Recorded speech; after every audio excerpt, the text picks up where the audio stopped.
Thank you so much for the invitation to present a paper on contemporary dynamics of teacher education in India. That too, having an opportunity to interact with elite group of academics in our society.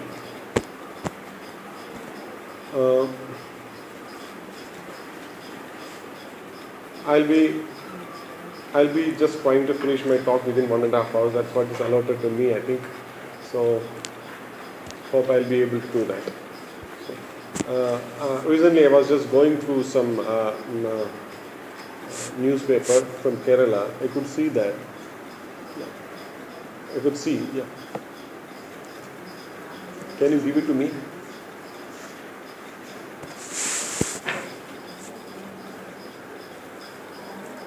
No length of this. Yeah.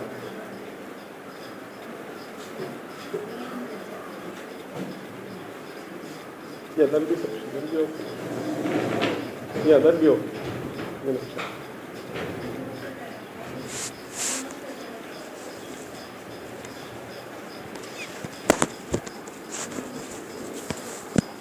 Yeah, more than that will be fine.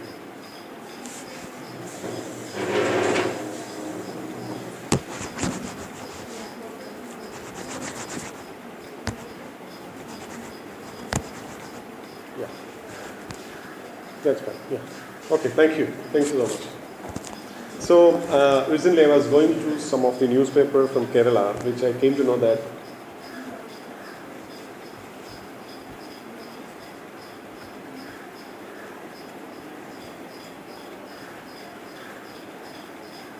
go back to the first slide.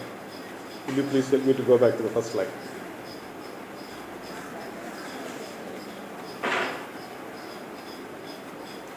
Yeah, okay, yeah. So, one important news which figure in almost all the newspapers in Kerala is about shutting down of bars, liquor shops in Kerala. It's being discussed all over India. Recently, professor of NUPA, Professor Tilak was asking me about the economics behind closing down of liquor shops in Kerala. He was asking me whether Kerala economy will be able to sustain by closing down these bars because it's a major source of income for the government. Another important issue that we come across, maybe Tilak also may not be knowing about it. Nobody from Delhi may be knowing about it, very few. And nobody even from Kerala also may not be knowing about it. Another important issue is closing down of some teacher education institutions in Kerala, that too is run by University of Kerala. B.Ed centers. This is also a news, but doesn't get that much prominence in the newspaper, which was being cornered into a very small space in the newspaper.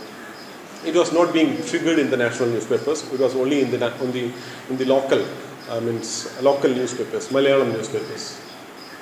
One news was aired national level, and the other one was constricted to the local and regional level. Not even to the Kottayam edition or Calicut edition. This news was published. It was confined and constricted to only Trivandrum edition, I think. So these two close downs are the major issues for me in the contemporary Kerala. And I was just coming through a question which poses me is why one is not discussed very much in our academic society, culture circles and newspapers. This haunts me. This must haunt every academic, every teacher educator, every educator in the society. Because education being backbone of our nation, shutting down of some publicly funded educational institutions are not being discussed at all in our national newspapers. But at the same time, closing down of liquor shops are being widely discussed, debated, and lot of discussions and projections are going on in the national media itself. Answer to this kind of a question, why shutting down of teacher education institutions of Kerala. Actually, in fact, some months back, maybe some 6 months back or before that, I do remember one NCT member personally contacted me to ask about the teacher education institutions run by University of Kerala. And there was a discussion going on in the NCT meeting, Southern Regional Committee, and he asked about the status of the teacher education institutions. And I didn't know that final result was going to be this actually. Why one is discussed and the other is ignored is an important question. At least for a teacher educator, may not be for an economist, may not be for other people in different sectors of the society. At least for a teacher educator, it's an important question, prominent question. Answer to this question leads us to a roundabout way to this, actually an attempt to answer this question is what we are going to do in this presentation. So it's a roundabout way to answer this. I may not be directly answering this question, but a roundabout way to answer this particular question. We know, for answering this question, I'll be just dividing this total lecture into 3 parts. In the first part, I'll be discussing about the history of teacher education. It's essential for us to understand the reasonings behind, the happenings behind this particular issue.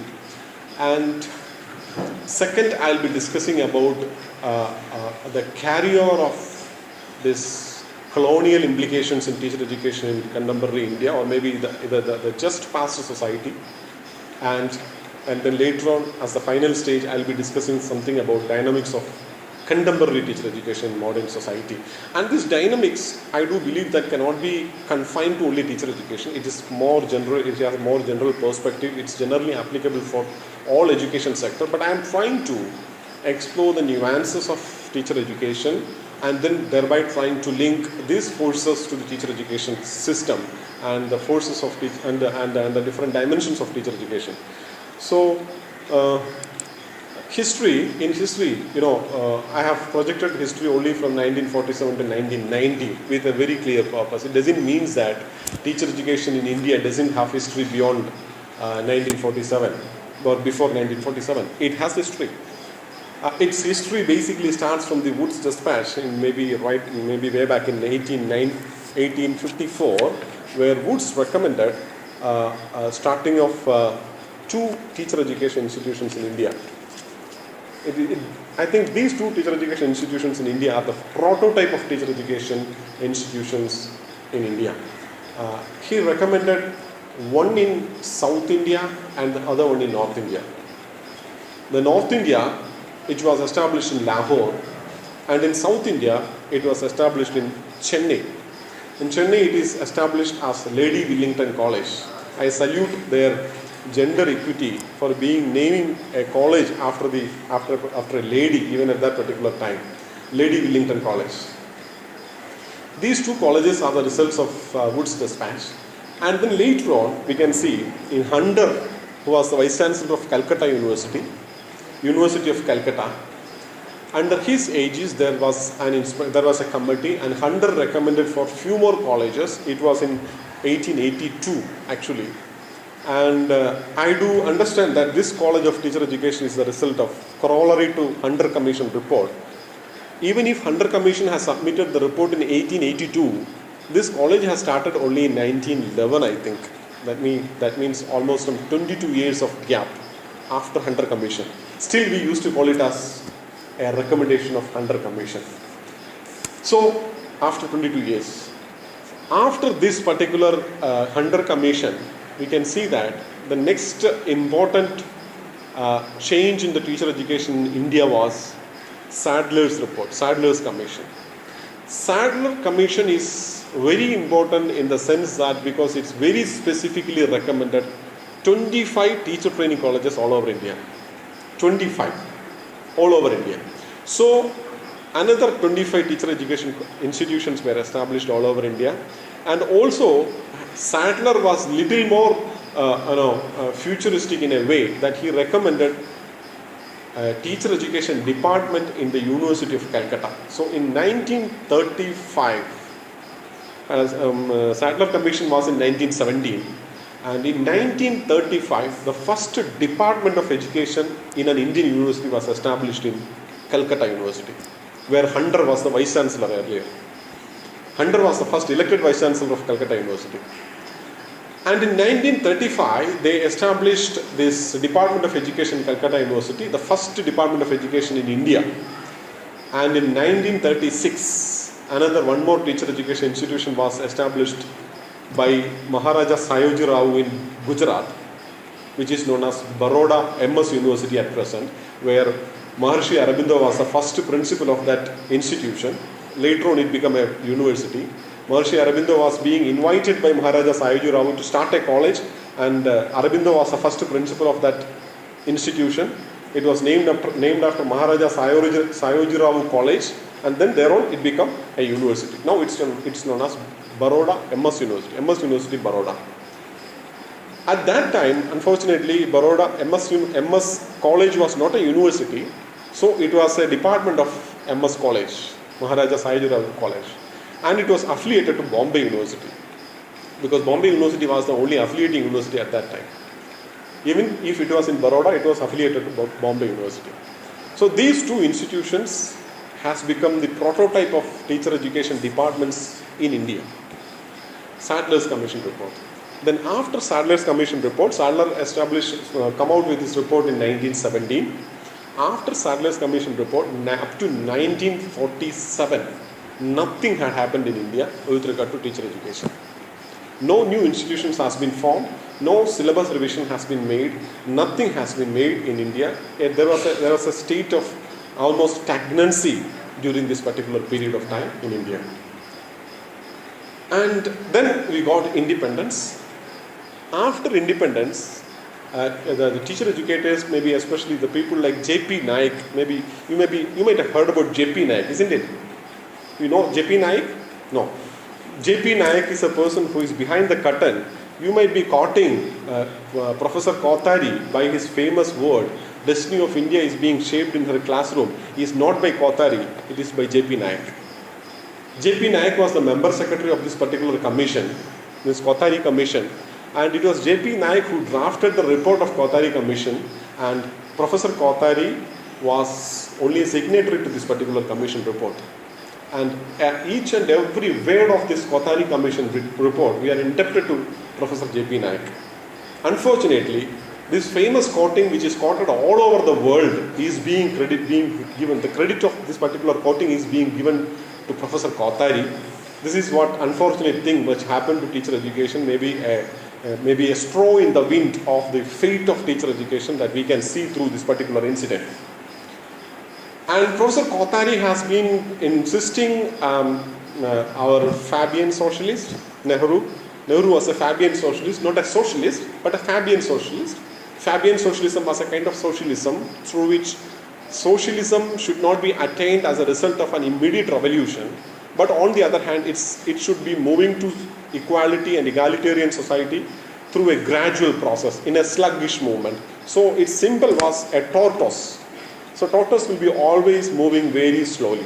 So that is what is Fabian socialism, influenced by H.G. Wells, George Bernard Shaw. All these kind of people were Fabian socialists. Of course, Nehru also was a Fabian socialist.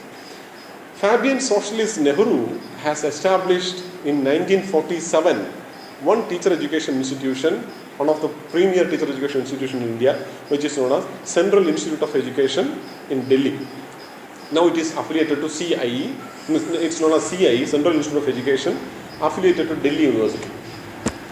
So CIE was established in 1947. This was the only landmark after the independence. And then from after 1947, it is unfortunate to say that again stagnancy has been creeped into Indian teacher education system, and up to 1916 again alarming stagnancy was there in Indian teacher education system.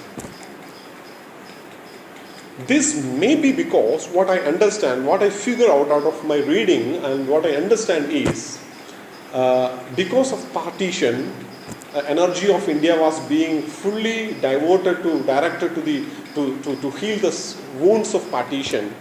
But unfortunately, we should remember one thing. along with teacher education, school education was also absolutely neglected. And I had a feeling that if school education was given priority, automatically teacher education also would have got its priority. But unfortunately, school education and teacher education was beautifully ignored, and our Fabian socialist Nehru established in 1948 through a Gazette notification a new commission for India, which is called as University Education Commission. You should understand one thing. After independence in 1947, India was trying to build up its system of education from top to bottom, not from bottom to top. First commission of education was University Education Commission. J.P. Nayak has been almost pleading to Nehru for a primary education commission or an elementary education commission. Unfortunately, Nehru didn't heed to Naik and all this kind of luminaries in the field of education, and influenced by Oxfordian and Cambridgian legacy, he believed that higher education system is the landmark, means a major factor which behind the economic prosperity of a nation. So University Education Commission was found, school education was neglected.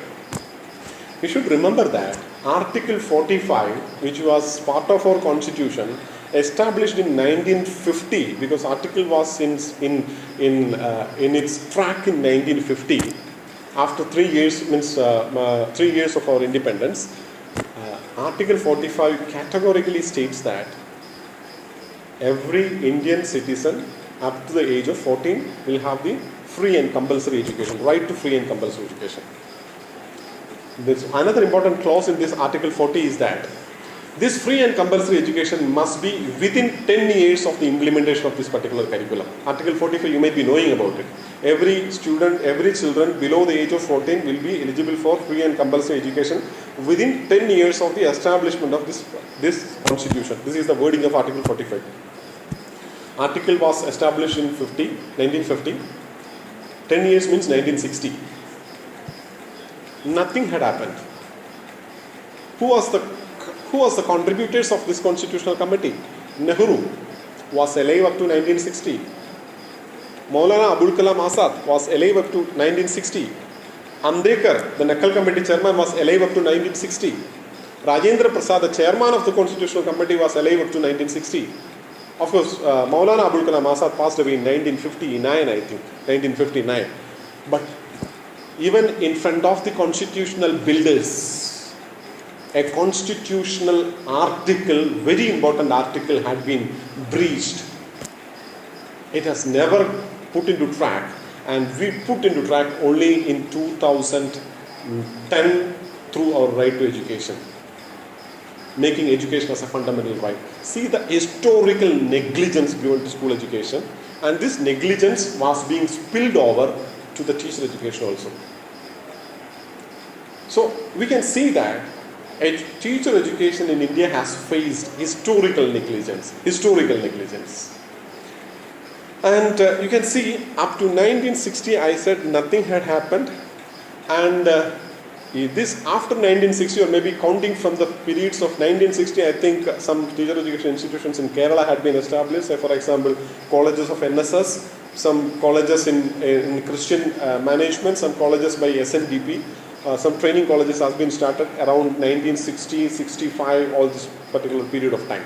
Not only here, in Tamil Nadu, in Andhra, in Karnataka, all these places, a good number of institutions has been originated during this 1960. All were under public enterprise, government. And if you look into the history as a whole, what I could realize is that, what I could conclude or summarize is that teacher education in India, if you look into the backdrop of teacher education in India, it has passed through three major important steps, or it can be called as hurdles, something like, or it can be called as three important dimensions also. The way you interpret it. First one is negligence. Negligence. I have already talked to you about the negligence. The negligence which was given to teacher education has been automatically spilling over to teacher education also. So negligence to school education has been automatically spilling over to teacher education also. And the second one, Also in number of teacher education. Say for example in 1950 we wanted a large number of teachers. There's almost more than 90% of the teachers working in schools at that time were untrained teachers. Untrained teachers. Even now also you can see when I was looking into this DIAS report of Pondicherry, I was given the assignment to prepare the DIAS report of Pondicherry about the school facilities and all these kind of things. I was looking into all India statistics and I came to understand that even now Orissa, Bihar, Madhya Pradesh, Rajasthan, Assam and some of these states having teachers, untrained teachers working in schools, which is more than 50%. Orissa, more than 70% of the teachers are untrained. Orissa. In Bihar, more than 65% is untrained. Keralites can be proud because 100% is trained in Kerala, Tamil Nadu, Karnataka and Pondicherry. 100% is trained. Of course, in Karnataka, 1% is not trained, that is 99% is trained. See, this, even now also this untrained teachers has to work in teacher education institutions means that it shows the quantum of negligence which we have faced. Second thing is the slipshod. I have discussed it already. Yeah. Second one is slipshod. I told you the negligence for teacher education institutions. The NCERT for taking care of school education was being established. Was being established in 1961. NCERT, National Council for Educational Research and Training, was established in Delhi in 1961. NCTE, National Council for Teacher Education, was established in 1973. But not as a statutory body, but only as a department of education of NCERT. But it was named as National Council for Teacher Education. It was only a department of NCERT. And its duty was to prepare handbooks for the teachers, maybe central school teachers, CBSE teachers and all these kind of teachers, preparing handbooks, preparing curriculum, maybe engaging in some kind of related activities. And National Curriculum Framework, of course they have did a National Curriculum Framework of Teacher Education in 1978. So this is the only kind of activities undertaken by NCT during this period of time, 1973 to 1978. The only displayable work is a National Curriculum Framework of Teacher Education, which was published in 1978.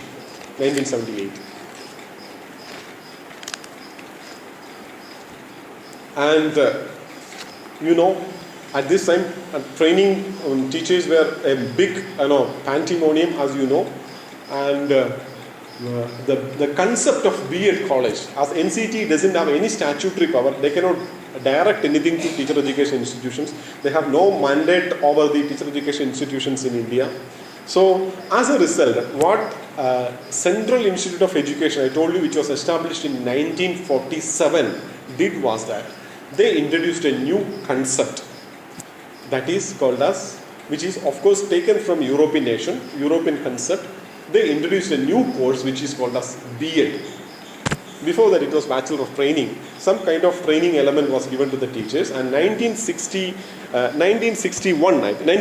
January, they introduced a teacher education course which is called as B.Ed, Bachelor of Education, in 1960.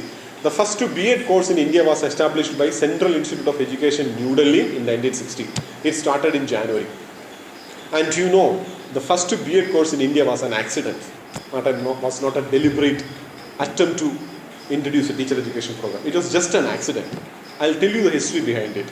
NCERT has published a book on history of teacher education in India. It was published in 2000, and all the senior most professors in education were invited to contribute into this particular book, in which a very solid history of teacher education in India was being written by Professor Merhotra. He was professor of CAE, Central Institute of Education. Professor Merhotra has written one chapter, that is the first chapter of that particular book. In that first chapter, he has explained all the history behind the starting of this particular B.Ed course.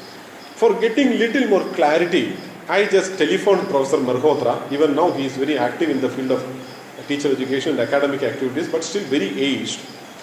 I talked to Professor Malhotra and I had a telephonic interview with Professor Malhotra, who is living in Agra at present. Malhotra was saying me the history behind this particular B.Ed course. Central Institute of Education started a 3-year program for the untrained teachers working in Delhi and nearby area. Untrained teachers, because they were not trained. It was a 3-year program. And in this 3-year program, they organized the classes only in Saturdays and Sundays. And what they did is, see the sincerity of the old teachers. They will, the professors will be preparing the study material, and they will be distributing the study material to the schools where the teachers are working. Maybe by Tuesday or Wednesday they will distribute the study material. Some attender will go and distribute all the study material for the students who are working in the schools. And the students are supposed to learn the study material and come to school in Saturdays and Sundays. And it was a very, very regular, but still it is called as a regular program, every Saturday and Sunday. It was a very interesting course. But NCTE at that time proposed that we should not go for a part-time teacher education in activity in India, because it's highly unprofessional to make teachers who are untrained. So we have to go for a full-time teacher education program. And they said that teacher education program, we will be preparing a syllabus for B.Ed program, a full-time B.Ed program. And what NCTE through NCERT did is, NCTE through NCERT issued an order saying that B.Ed course run by Central Institute of Education for 3 years. This was a 3-year course because it was part-time. 3-year course which is not regular must be stopped, and a 2-year course must be started. This was happening in around 1960, 1963. So 2-year regular course has to be started. But unfortunately, by the time the 3-year part-time B.Ed syllabus was taken over by our people like Annamale Chettiar and some universities in Bihar, some universities in Andhra, and some universities in different parts of India, maybe in Punjab also. They took it from the NCERT, the syllabus they took it from the NCERT, and they devised all this 3-year course into a 1-year course, regular course. So the 3-year syllabus was put into a 1-year course, and they started the program for 1-year course. And when NCTE through NCERT issued the order, all these institutions went to court, Supreme Court of India, by saying that our students will be in difficulty. It's going to be a big crisis for the students. Supreme Court stopped the blocking of 1-year B.Ed course. This is the history of B.Ed course in India. It was not a deliberately crafted course. It was an accidentally put into track. It was one thing which was accidentally put into track. So now you should understand the call for a 2-year B.Ed or an extended B.Ed course is not a novice one, not a new one. Its history is going back to 1960s. This call is from 1960s. Unfortunately, we are unable to put it